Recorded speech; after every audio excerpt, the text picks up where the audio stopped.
Infertility treatment? That's a waste of money. The fact that we can't have children is your fault. My husband showered me with verbal abuse and dropped a huge bomb on me at the end. I'll divorce you, a wife who can't conceive, and marry your sister instead. Yes, my husband chose my sister over someone infertile like me. My name is Gloria. I live with my husband, Jimmy. The days spent together after marrying my beloved husband were happy. It was happiness in its own way. However, as a couple, we struggled to conceive.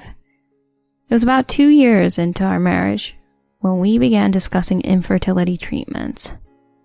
Hey, Jimmy, I've been thinking about having a baby soon. But you know... Jimmy responds with an unenthusiastic demeanor. Infertility treatment has its own challenges, right? It's not just about the physical aspects. The costs can be substantial too. That's true, but if it means we can have a baby through treatment, I think it's okay to rely on the power of medicine a little. Well, that might be true, but... While not outright rejecting infertility treatment, Jimmy doesn't seem eager to actively pursue it. Because of my husband's job transfer, I became a full-time homemaker, so there's probably financial anxiety as well. Jimmy, don't worry about the money. It's been 6 months since we moved, and I'm getting used to this place. I'm thinking about finding a job soon. If I start earning, we won't have to worry so much about finances, right? Once I start earning an income, we'll have more to live on than we do now. Then, I'm sure my husband will be more open to the infertility treatment. But my husband reacted differently than I expected. Well, I mean, if you're going to work, Gloria, that's not a bad thing. But? Looking for a job just for infertility treatment seems a bit off. I mean, normally everyone just naturally gets pregnant, right? It's not that simple. Women's bodies aren't that straightforward. You often hear that if there's trouble having kids, it's usually because of issues on the women's side. Feeling a bit irritated by Jimmy's words, I respond. Yes, it's often said that it's the woman's fault, but infertility can also occur on the man's side. It could be due to alcohol, obesity, childhood illnesses affecting male infertility. In response to my explanation, Jimmy makes a displeased expression. Well, that might be true, but statistically, the chances are higher for women. I haven't had any major illnesses, and I don't drink excessively. Anyway, I don't think there's an issue on my side. So in other words, you're suggesting the issue lies with me? I didn't say that. I'm just talking about general probabilities.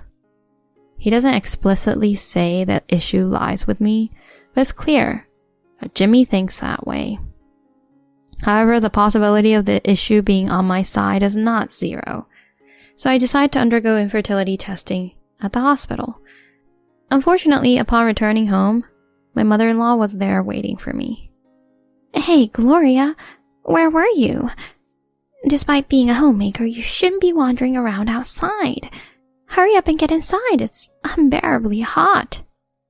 My mother-in-law always visits unannounced to keep an eye on me, even if I manage the household chores properly. This area is dirty and this part is not up to standard. She criticizes various aspects of my house cleaning. I had no choice but to let her in the house, and as soon as she opened the door, my mother-in-law said, I heard you're going to undergo infertility treatment. Why would you know about that? Of course, I heard it from Jimmy. Oh, is that so? I had planned to take some time before bringing up the topic of infertility treatment, so it was unexpected that my husband had already talked about it. You know, Gloria, the reason we allowed you to marry into this family is for our future heir, right? Yet even after 2 years of marriage not being able to conceive a child? I don't understand why my son married you in the first place. I'm sorry I can't show you grandchildren, Mom, but from now on I'll work together with Jimmy to try and conceive, so... In response to my non-confrontational words, my mother-in-law let out a big sigh. Listen, Gloria, just putting in effort won't magically make you pregnant, you know. It's clear that the cause of infertility lies with you. Maybe you should consider divorcing or something. Divorce? But... Well, isn't that the case? And Jimmy being infertile is just unthinkable. Like parent, like child. Not only my husband, but also my mother-in-law firmly believes that the cause of infertility lies with me. Seemingly satisfied with her verbal victory, my mother-in-law left that day.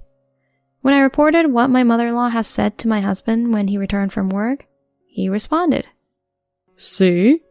Even my mom says there's nothing wrong with me, right? If there's infertility, I still think it's more likely on your side. He nodded with a smug expression. It's probably futile to say anything to my husband now. He won't even consider the possibility of being at fault, even by an inch. I decided to wait for the results of the infertility test. A few days later, I went back to the hospital. There, the doctor revealed a surprising fact. So, there's no issue with you, Gloria. Is that so? But then why? The doctor awkwardly continued. Have a good discussion with your husband. If you truly wish for a baby, I think it would be a good idea for your husband to undergo tests as well. Tests? For my husband too?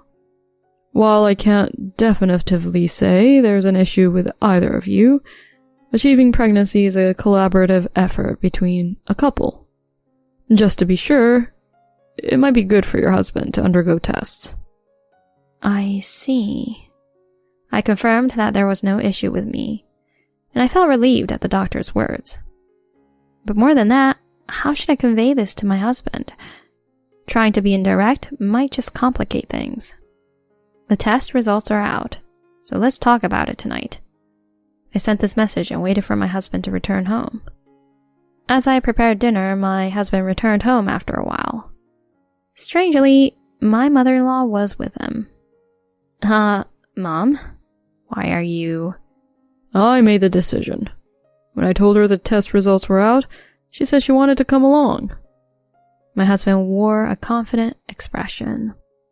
It seemed like he hadn't even considered the possibility of there being an issue on his side. Come on, Gloria. Tell us the results already. Well, I can already guess, though. With a smug smile, I straightforwardly conveyed. There was no issue with me. The doctor suggested that Jimmy should also undergo tests. Huh? Why do I have to? In an unexpected turn, my husband visibly became displeased. Why?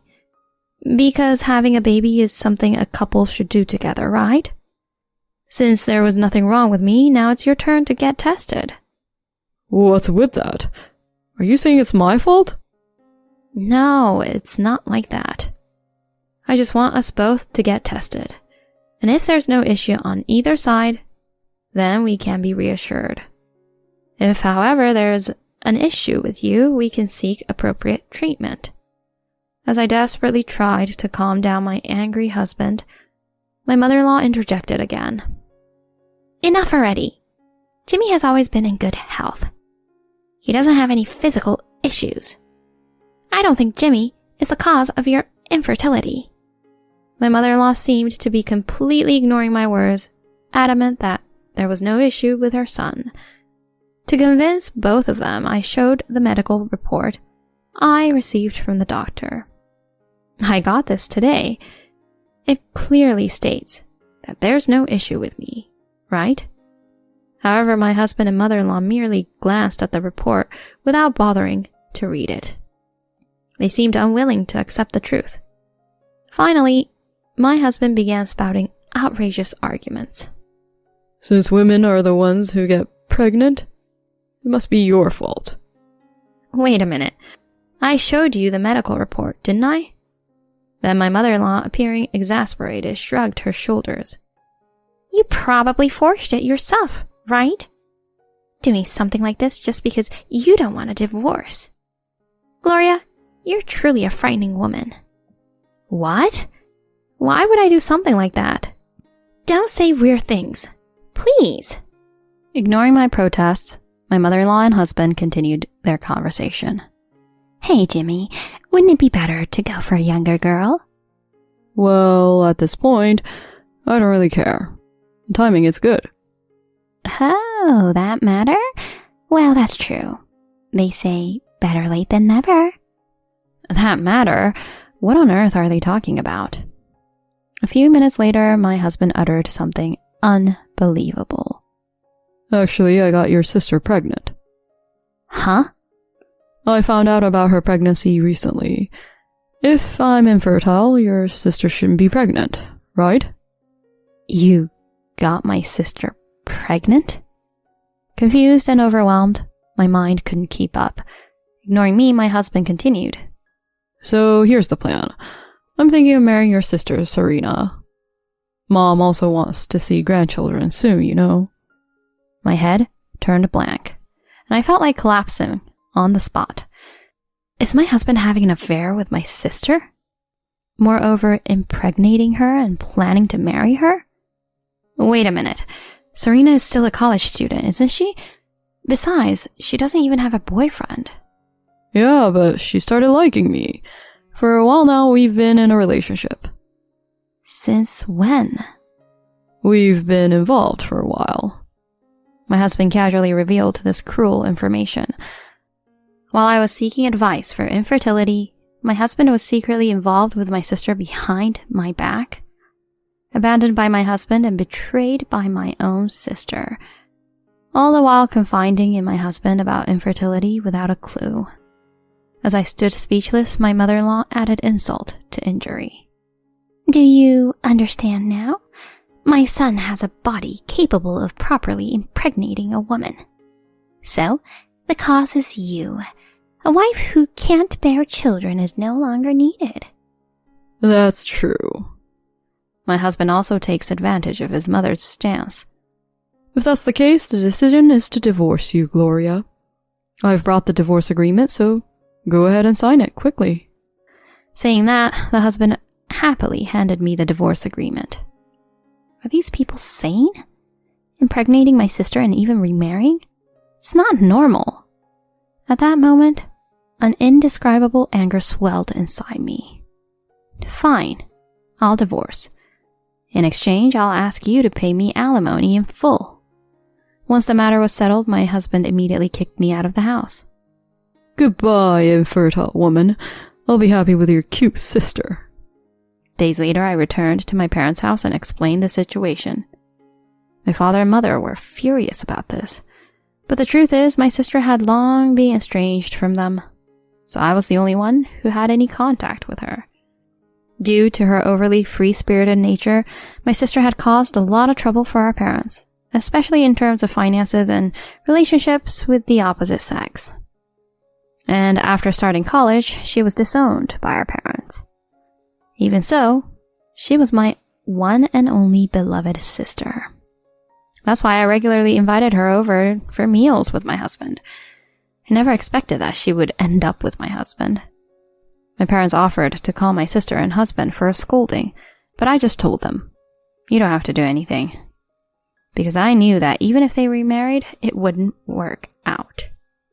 And a few years later, I met Steve at my new workplace, married him, and gave birth to a daughter. As a happy family of 3, we went out together. Hey, Gloria? I was suddenly approached. Huh? Jimmy? It's been a while, Gloria. The voice belonged to my ex-husband. He glanced at my daughter and current husband, then looked at me resentfully. Oh, so you've remarried. Good for you, finding a new partner. Mind your own business. How does it feel to marry someone's sister? Upon hearing that, my ex-husband immediately made a sour face. I knew it. Pretending not to know anything, I asked him, What's with that face? Aren't you happy that you got my sister pregnant and not me? Well, My ex-husband responded with a pale face. You know, that girl Serena was incredibly unfaithful. Even after giving birth, she kept cheating with my money. That's why we got divorced. I was forced to buy all sorts of baby items, and she even took the child with her. Oh, that must have been quite the ordeal. Although I said that, I had known about it from the beginning. My sister was involved in frequent affairs, causing numerous troubles, and each time she had begged our parents for money. Confirming that my daughter and current husband weren't around, my ex-husband suddenly turned to me. Hey, Gloria, how about giving us another shot? Huh? What are you talking about? As you can see, I've already remarried. But after all, that's just a stepchild, right? You don't have to force yourself to take care of someone else's child.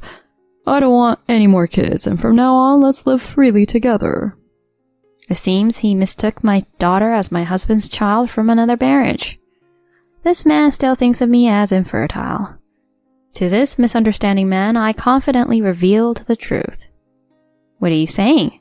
That child is my biological daughter. Huh? His expression at that moment is unforgettable. He looked about 5 times more foolish than usual. But you were infertile? Trembling and shocked, my ex-husband asked, and I calmly explained. Unfortunately, no. I married my current husband, and we conceived a daughter soon after. But more importantly, I wonder whose child my sister is pregnant with. Looking at my ex-husband with a mischievous smile, and his face turned pale. Hey, what does that mean? Nothing special. I was just curious. I've known for a while about my sister's promiscuous behavior, and besides, the cause of infertility might have been you. In other words, you were taken advantage of by my sister. Taken advantage of? Yeah. If a man is willing to marry and raise a child, anyone would have worked, right? But you misunderstood and fell into my sister's plan, getting remarried without even knowing you're raising a child from a stranger. Wait, so you're saying I was used to beg for alms? My ex-husband collapsed on the spot, crying, and clung to me. Please, Gloria, you're the only one for me after all. I've been abandoned by Serena and the child. Even my mom turned her back on me. If things continue like this, I'll end up all alone. I don't care. It's the result of your own actions. It's quite disgusting at your age, you know. Saying that with a disdainful look, I looked down on him. My husband slumped his shoulders, disheartened. Even after that, persistent Romeo emails continued to arrive from my husband. I was wrong. I want to start over. There's no one else for me but you, Gloria. Please, come back. I won't cheat anymore. However, without replying at all, I blocked him on everything. Later, it seemed my ex-husband had requested a DNA test for my sister's child. The result was clear. The child wasn't his. It seems that now he's in a state of seclusion, not going to work, and to top it off, even abandoned by his once supportive mother. Well, serves him right, I guess. Now, compared to the past, I have a precious family that is beyond comparison. I don't care about a man like him anymore. I will always be grateful to my husband for choosing me, and for us becoming husband and wife. I want to spend my days putting my daughter first.